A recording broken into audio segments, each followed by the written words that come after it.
So before we get going, I'm going to preempt a couple of questions which I'm sure you have.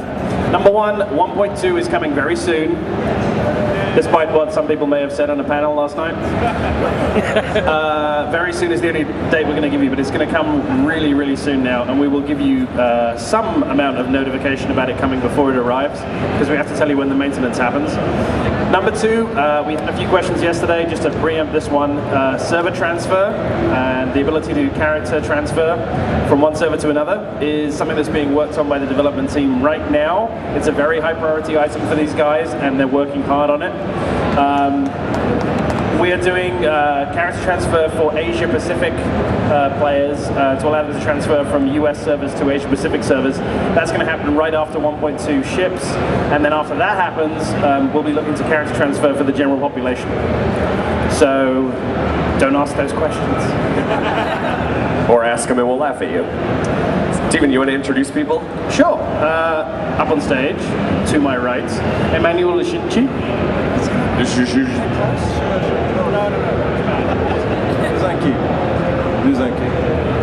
I apologize. It was French, therefore he's infinitely more sophisticated than all of us. What is your official title now, Emmanuel? Technical Design Director. There you go. He sits in the same office as James, so he knows everything that comes in and out of that man's head. That room is filled with so much knowledge. To my left, Damion Schubert. Damion is our lead system designer. He is the man for all your questions about legacy and crew skills, all that kind of good stuff. And to my far left, Cameron Winston. He nerfed your class. And he's not sorry. Cameron works on the combat team as one of our combat designers, so is responsible for balance and combat stuff and all that good stuff. And we might be graced by James Olin, I don't know. He tends to vanish when we turn around. So, just the moment we need him most. If he turns up, then we'll drag him up here too. All right, let's get going. So I'm going to wander the crowd. If anyone has a question, just catch my eye. Oh, look, I don't even have to walk anywhere. So, are there plans? What guild are you with? Sorry, I saw your shirt. What guild are you with? Actually, not in that guild anymore. But Ooh. Yeah, he's taken. Whatever. I gave all of you a postcard last year. Sorry. Go on. So, anyways, in the future, are there any plans to take like our origin worlds and give them like level 50 zones to come back to, rather than just expanding on new planets and stuff? Give us stuff in old planets. Yes. No, in general, we really like when players can see someone of much higher level as kind of an inspiration. We have a bit of that going out through some of your class stories and your bike, so you can, be the guy on the big speeder bike and look good. I'd be surprised if we have not a lot more of this going on. I mean, we are always looking for a little place to put new stuff, maybe some secret stuff and so on. So yes, probably. We have one giant guild here, don't we?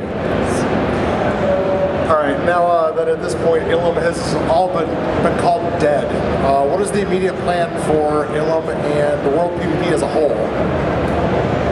We're going to hold a funeral service for Ilum. I think Emmanuel can handle this. Thanks. Damion, do you want to handle this? So, Ilum as it stands right now is obviously, you can tell it's being phased out. It's not a gameplay style that we don't want to do, it's just we want to make sure we can do it right. So what we're focusing on is solving some of the problems that plagued Ilum the first go, and when we felt that we've solved these problems sufficiently to deliver an excellent experience, we're going to be releasing that to you, but that's not going to be coming very soon. It's going to be coming the opposite of very soon. So the short form is, it turns out that MMO players are obsessed with fairness, and so what we're going to really try to do is whatever open worlds things, we're going to be sure that they aren't totally screwed up by faction imbalances on particular servers, for example. It's a tricky design problem, but it's one that I know Gabe really is passionate about. I also want to clarify, because a bunch of people asked me this yesterday, is the planet Ilum itself going to be removed from the game? No. Thank you. Just disincentivized for the PvP side. For now. For now. obviously part of Star Wars' experience is being immersed in your character and the animations, and force lifting, force choking, force pushing as a Jedi, Sith is very cool, but none of those actually affect bosses at in-game when you're raiding. You don't see the animation, you can't force push, you can't force lift. Are you going to be doing anything at in-game in the raiding experience to allow you to feel like a Jedi? We try to work in those abilities to the fights whenever possible, but I mean, the problem is it's not just you force pushing the boss, it's you and then your buddy and then your buddy and then your buddy and then your buddy and then your buddy and then your buddy and then your buddy and then your buddy, and now it's on cooldown again. And the boss didn't actually get to do anything, so you can understand there's some scalability issues with control on raid bosses and obviously the operation bosses. So where we can, we love to get those control and those Jedi and Sith Philly powers in there. Certainly, I mean, I want you to be able to use as many abilities as possible in this kind of content. But the truth of the matter is that not every fight is going to be able to, you're going to be able to do that because, like I said, there's just a scaling problem where it gets out of control really quickly. I was wondering with regards to space combat, it's really a single-player experience right now. There isn't even chat available in it. I was wondering what the plans are in the future for, maybe co-op. It's on rails right now, obviously. A co-op on rails, maybe eventually expand into, instance PvP style events where it's like TIE Fighters versus X-Wings. And I really noticed that, here in the Galaxy map, there are sections that say Republic space, Imperial space, neutral space, that have nothing to do with any current gameplay mechanics. Seem to hint to something in the future. I can take it you guys are planning on doing big space expansions for. We have big plans. That's all you're getting. I think James has said we have a secret project for space. We have big plans.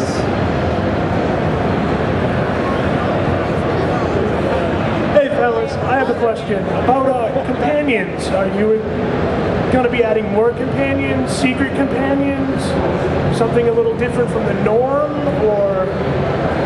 We have plans to add a companion here and there. The thing about companions is they're a lot of writing and a lot of work, because the thing that makes companions interesting in large part is not only your quest with them, but also how they react to the entire universe as they take you with them, and how they react to your story as you go through them. So, we don't want to just throw in easy cheesy companions that don't have any dialogue, because then you might take that one out and leave the companion that's got lots of cool insights about the universe that you're exploring on your ship. That's lame too. So, we want to add more companions, but it's not trivial, and so I don't want to get your hopes too high up, but it is something that we talk about. This being said, you do have already a companion that is not one, it doesn't have a story, which is your ship droid. And we are making efforts to actually make it more useful. So for example, you can get affection with him, meaning he's going to get better at crafting, because right now he's just the worst choice for crafting. So, among other things. So, we are still working on companions, and there will still be a few more surprises.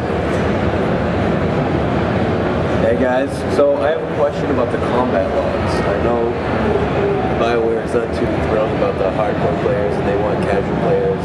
The combat logs usually scare away the hardcore players, or the casual players. But I was wondering how we're going to be able to utilize these combat logs that we're issuing in 1.2 to increase our DPS and So in 1.2, the main focus is getting the information out to you guys, and the goal of the combat log is going to be like more of an offline kind of thing. We're going to be recording the information that happens to you and that you generate, and then you're going to be able to take that data and kind of look at it and evaluate your own performance. We don't currently have any implementation that allows you to share that information in game. Like we don't have DPS meters or anything like that. But the community has already come out with a bunch of really great tools for parsing this information. And as soon as, I'm sure once it goes live, you're just going to see better and better and better parsers and data out there. And our goal with this implementation of the combat log is to really empower you guys to kind of answer some of those questions you've been asking yourselves for a long time. How much damage am I doing? Is it really better to do this ability or that ability? Is this spec actually outperforming that spec? And that's kind of what we want to give you. And most importantly, what killed me? Yeah, what killed me will actually show up in your log now, like in the game. So you can do the, oh, I died from this or died from that. But yeah, it's really more of a tool for self-improvement and data mining and gathering for you guys, so you can start to understand the game you're playing better. And I can also say that I work specifically with all the fan sites for the Old Republic and a bunch of the external websites, and I've seen a number of projects already for combat log parsers, for things that give you more information about everything. Just by uploading your combat log, it'll print out all these cool graphs and stuff. I don't know if any of them want me revealing their secrets yet, so I won't tell you who they are yet, but I've seen a lot of them, and I'm sure they will pop up as soon as 1.2 hits. With regards to the legacy system, you've implemented things that are going to give you things in your ship. Is there any indication or things down the road that you're going to be able to customize your ship, the look of it? We have big plans. We have big plans is code for, it's on the wall of crazy. But you know, as you guys know, we have a river of features right now, and right now, my job as lead system designer is just to run herd on these systems of features and be sure that we're most important for the game. And what we do is we take feedback from the fans, from the boards, from things like the Guild Summit, from conversations that we're having here today, and constantly rearranging that list. And then, you know, it's on the list somewhere. So. Hey guys, if you're just joining us, can you guys please move into the booth a little bit? We really don't want to block the aisle. The enforcers get angry, and when the enforcers get angry, I get sad. They're nice people. Thank you. Hey, back to the combat log thing for just a second. Do you guys have any plans in the future to allow that to be parsed in the game by either UI mods later or implementations in there? Because you say like, well, it's nice to know what killed me, and it's nice to know like that attempt so that next time it doesn't. Not for 1.2. Whether that'll happen in the future, I mean, I can't answer that question, but not for 1.2. I'm kind of interested in the game, but I haven't been able to pick it up yet. Do you know if you have any plans to do some kind of promotion, like a reduced price or a month free or something like that? So right now we have this weekend, right now at this moment, we have a free weekend going on, and we'll probably have more of those free weekends in the future. Also, who here is playing the game?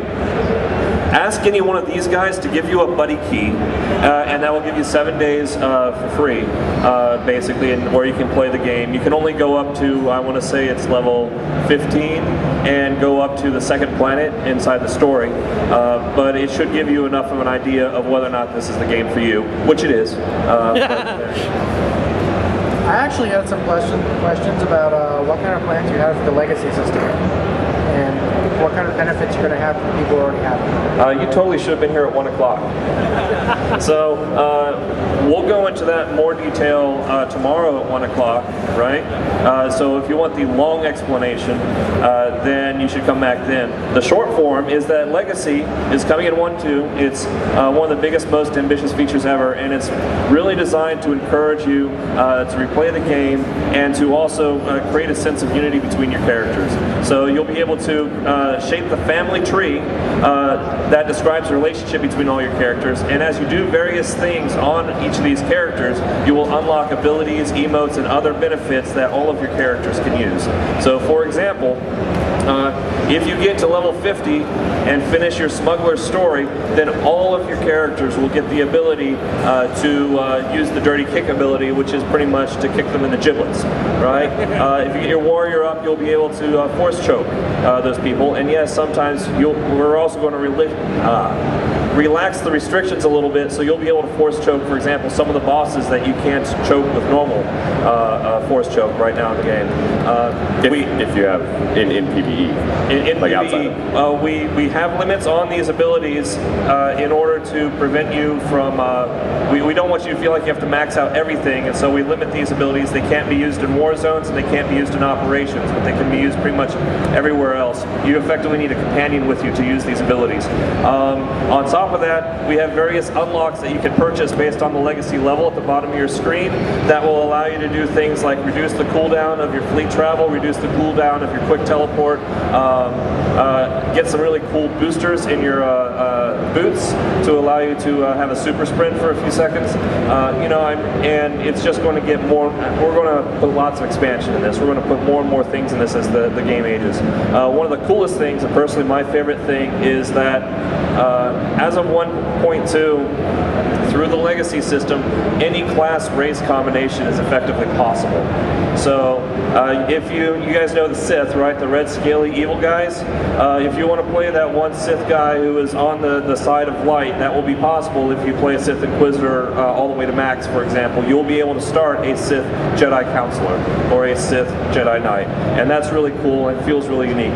So I'm really excited about it, and I think the machines on the end over here have the legacy system unlocked on those characters, so you can play around on it if you get the chance. And I encourage you guys to do so, or to come back tomorrow at 1 o'clock to take a look.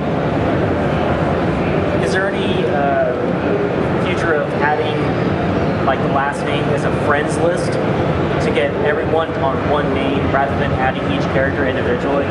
We have talked about ideas in that general direction.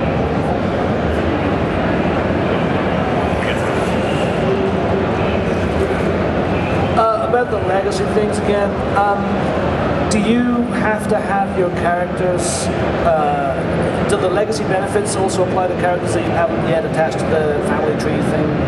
Yes, pretty much everybody who is on the same server and the same account are considered to be part of the same legacy, whether or not you've joined them or not. The family tree is effectively a really pretty role-playing tool. I won't lie to you. It's really cool, but it's the impact of the family tree is not all that much. Okay, so a lot of us that PvP have made adjustments to our gameplay to compensate for the resolve system right now. But do you have any plans to make adjustments to it in the upcoming patches at all? Could you be a little bit more specific? What do you mean, like, compensate for the resolve system? Like, for example, in Puttball, we have to carefully learn how to control our stuns so that we can keep them in the fire or such.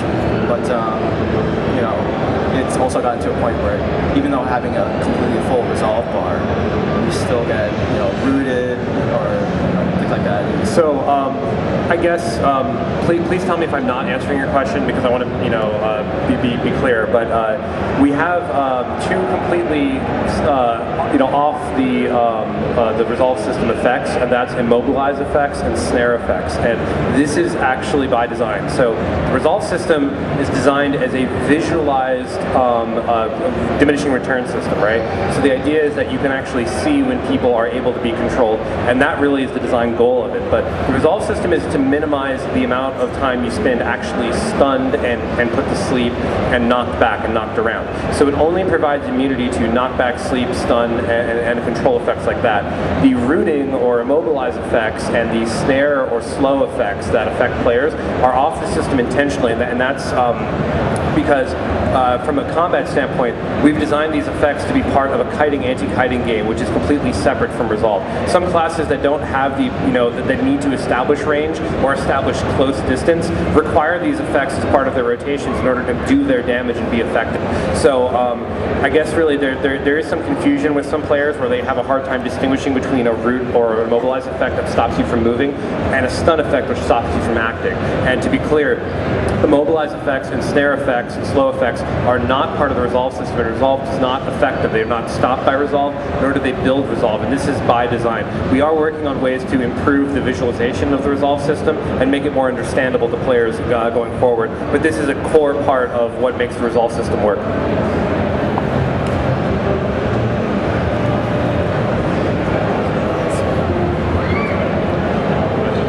Question about endgame.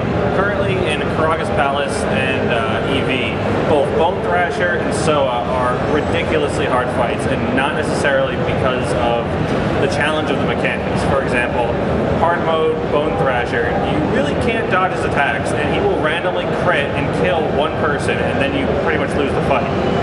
And for SOA, the whole lightning ball thing. Is this stuff working as intended? And if it's not, why isn't it getting fixed? Because it's really frustrating. I thought it would be funny. Sorry. The bottom line is that not everything. We don't like bugs any more than you do. We're working very hard to get these fights as polished and bug-free as possible. And believe me when I say that it's something that is I'm very passionate about is getting bugs out of these encounters. And like anyone I work with will tell you, like getting these fights to be fun, understandable, well telegraphed, and bug-free. Really bug-free is an absolute goal of mine, and it's something that you guys deserve, and we're working very hard to give to you.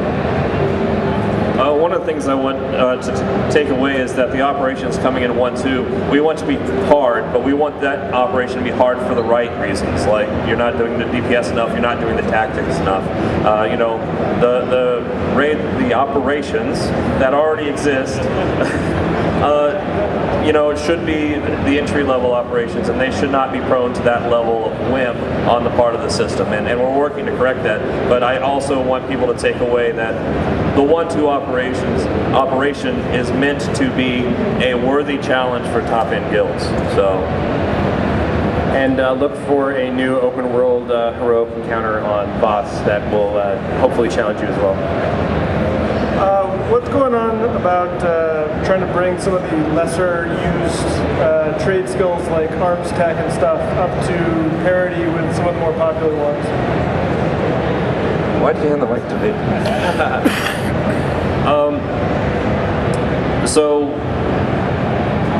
The best way to answer that is to say that first off, the actual metrics of them are not as bad off as the boards would have you believe. And then the second thing is that we want them to be equally valuable and equally useful, but at the same time, it's not really our goal to say, hey, there are as many synth weavers in the world as there are name another one, arms techs.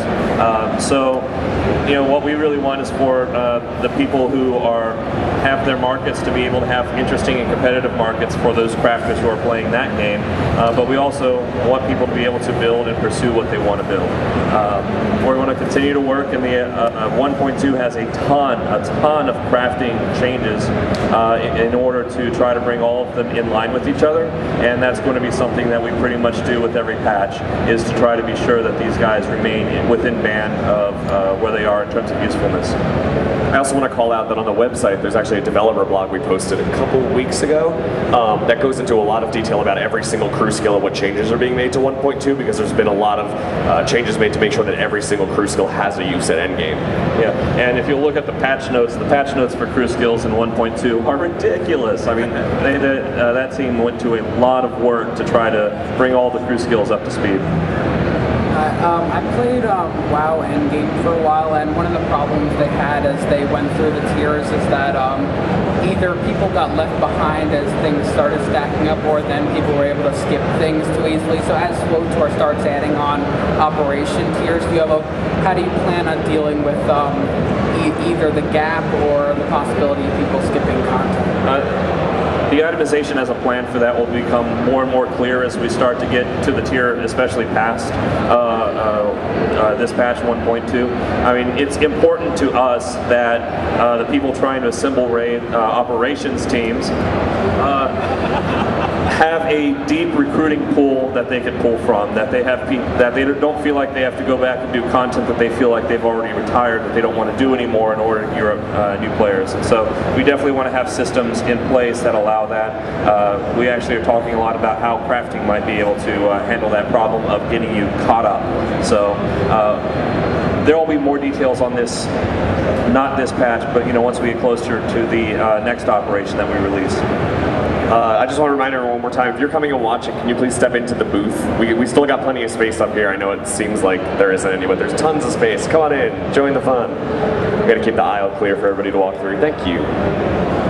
So since at level 50 on a particular species, you unlock that race for their classes of the other faction. What happens if you're a human? Because humans are already available for every class of faction. You get a presence buff. Okay. Presence buff makes all your companions better, so that's And I think Cyborg's also available and everything, but that gives you additional customization options. The cyborg is cool because right now this isn't obvious, but there are a whole bunch of cyborg options that are class specific. So like the agent cyborg options are all designed, the thin, wiry, Mission Impossible looking stuff, where the warrior cyborg options are the evil mechy looking stuff. And once you actually get the cyborg to max, you'll be able to play any of those options with any class as well. So that's kind of a hidden bonus, but that's also really cool. I have a question about performance. I have a lot of guild members who complain about low frames in certain war zones and raids and stuff like that. What are you guys doing to fix the problem? We have a strike team whose entire job is devoted to making performance better, especially on low-end machines, adding more options in particular that allow you to turn various things down. So they've already done some significant work. I think that it made it a 1.15, and I would encourage your guildies to log into 1.2 and see if some of those options help them out. Well, it seems to be like the higher end PCs who are having the problem, not so much the lower ends. Well, remember, that's going to be dependent on your settings, but I was actually talking to a couple of gentlemen in the crowd out here today that they said that, they were playing on PTS and they said, hey, where's that server located? Because it plays really well. And remember, the PTS right now has a lot of client optimizations and server optimizations and gameplay optimizations that are going to make your gameplay experience a lot smoother. And so I definitely recommend you check it out and see if you have those same kind of problems, and obviously know that we're constantly working to improve them. All right. Just in general, I mean, we want the game to run on lower and lower and lower end machines, because we know that for a lot of people, you want to get your wife or your husband or your boyfriend or your kid playing as well, and they're often playing on second machines. They're often playing on hand-me-down machines. Actually, getting the game to run overall on lower spec machines is a huge priority for us. So. We are also adding option for the good machines though. So you will be able to see much better texture on your characters come 1.2, I believe. All right, now I realize the answer to my question may be learn to play. But where do hard mode flashpoints fit into progression for players as they hit 50? Are you expecting players to have full Ricotta gear to take on this content, or is Chinese and Chloe fine? I've been having a very hard time with any group we've ever brought into Essalus getting past Isaac's the first boss. So clearly I think we're doing something wrong. So the current implementation of flashpoints, hard mode, we expect you to be in, like normal, like greens and blues kind of stuff. I mean, but obviously, if you're struggling, you can try to improve your gear a little bit through either crafting or the story mode flashpoints, which will get you, if you're in a full blue set or world drop purples, world drop blues, and then you start doing them, you're going to have an easier time. But no, we don't expect you to be in doing Ricotta gear or anything like that to do these. It's just the hard modes are definitely meant to be harder, and as a result, they drop some more significant rewards. And going forward, that curve is obviously going to change with every expansion. But I'm just talking about right now, in the game we have. Is there any chance that it'll come to Max? Apples? What about Apples? Mac computers. Mac support. Not at this time.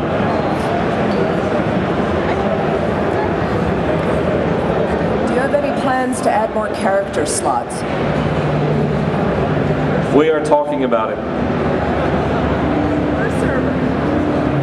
I mean, it's become more and more vital with the legacy system, and so it's something that we're talking about. I have no ETA for you at this time.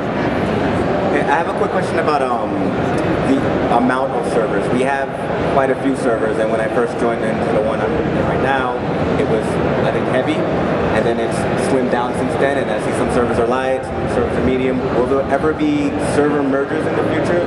And the second part to the question is, will there ever be the ability to transfer characters between servers? I'm going to guess you came in late, which is fine. I mentioned at the top that, character transfer is being worked on right now. It's a high priority for the development team, and we'd be doing character transfer before we do any other thing that shall not be named. But character transfers would be the first priority for us to get that working, to allow people to move to other servers to join their friends or to go onto a server that they think has a better population. I think we're at time for one more question. Yeah? All right. Will there be any other races to unlock via Legacy, such as Boss or things like that? Not this time. Well, there's always the chance. Well, we plan to add to the legacy system heavily as we go in the future. We think it's a great place to reward people for their devotion to the game and their hard play. So I'll never say never. But that being said, in particular, adding a class, a species is not a trivial amount of work, right? I know you see a lot of Voss in there, but we only have to represent a handful of Voss NPCs right now, actually representing the full gamut of character creation options that you would want to see. To do something like the Voss is not insignificant. So, I won't say never, but I will say it's not something we can just throw in. I want to give a big hand to all the developers here today. Thank you guys so much for the Q&A.